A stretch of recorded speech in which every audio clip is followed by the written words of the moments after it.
신앙생활에 그런데 헌신이 안 되는 이유가 뭘까요? 신앙의 프로가 아니고 우리는 포로이기 때문이 아닐까요?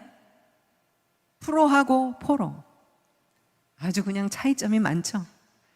호칭에 대해서 전문가였던 분이 프로와 포로에 대한 그 책을 썼는데요. 직장의 포로가 될 것인가 아니면 프로 직장인이 될 것인가, 그런 질문을 했습니다, 그 책에서. 근데 이 두 단어의 차이점을 보면요, 글자상으로는 점 하나, 프로, 포로. 예. 그런데 엄청난 차이인데요. 과연 그 차이점 뭐냐면 내가 어떤 자세로 일하는가에 따라서 엄청난 차이가 있다라는 것입니다. 먼저 그는 일터에서 환경을 마음에 두지 말라고 했습니다. 왜냐하면 환경에 포로가 되기 때문에 포로가 되지 말고 프로가 되라는 것입니다.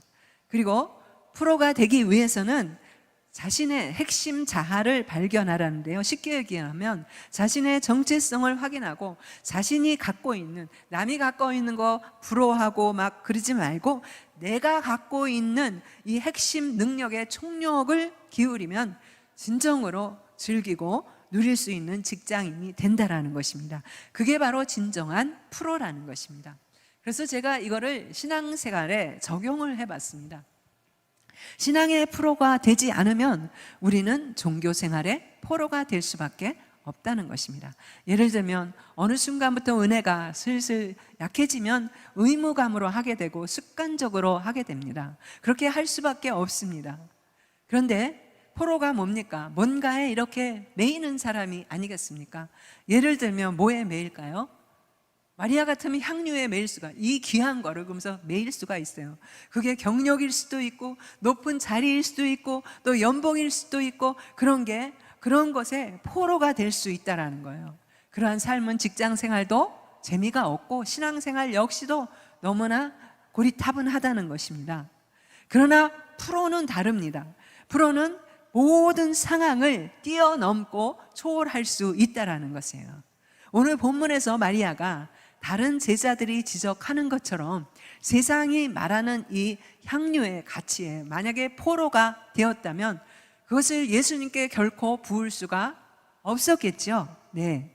마리아가 예수님께 나드향을 붓고자 달려온 것처럼 오늘 우리는 하나님을 예배하고자 이 자리에 모였습니다.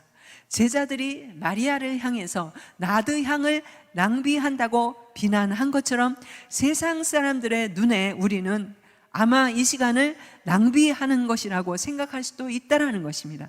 과연 우리는 이 시간을 낭비하는 것입니까? 잠이나 조금 더 자지, 또 오늘 주일 하루 쉬는데 좀 더 쉬지. 이러한 마리아의 행위는 믿음을 떠나서 보면 완전히 낭비라는 것입니다. 그러나 예수님은 이 마리아의 행위를 크게 칭찬했다는 것입니다. 복음이 전해지는 곳마다 마리아의 행위를 기억하라고 했습니다. 마리아의 행위, 마리아의 이런 행동, 또 예수님의 반응은 우리가 상식적으로 도저히 이해가 안 됩니다. 그런데 예수 믿는 사람은 세상의 기준으로 보면 때로는 나사가 좀 빠진 사람 같아요. 아니 저런 일을 왜 저렇게 처리하지? 왜 저런 거는 저렇게 행동을 하지? 왜 갖다가 이렇게 그냥 물질을 바치지? 시간을 들이지? 그런데요, 우리는 나사가 빠진 게 아니고요, 우리는 일부러 나사를 빼고 사는 사람입니다.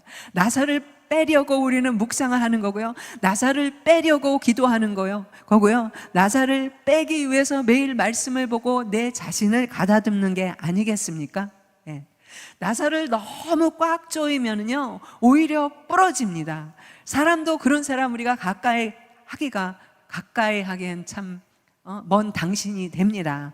불편하다는 거예요. 언제 터질지 모르기 때문이죠. 그럼 과연 여러분 헌신이 뭐겠습니까?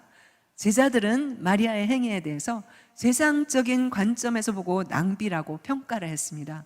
그러나 예수님은 마리아가 향유를 붓는 것에 대해서 그 여인이 지닌 모든 것을 다해서 감사를 표했다고 했습니다.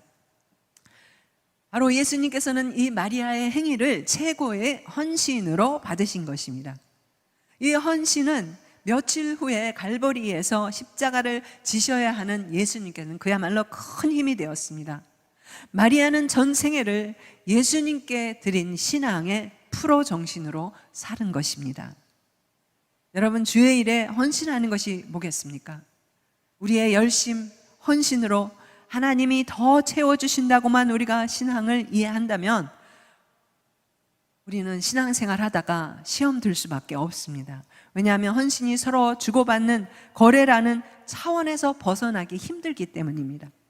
헌신은 내가 드렸으니까 하나님께서 정말 나에게 뭔가를 주시겠지, 뭔가를 받을 것을 기대하고 계산하는 것, 그런 것을 전혀 내포하지 않는 것을 전제로 하는 것이 헌신이라는 것입니다.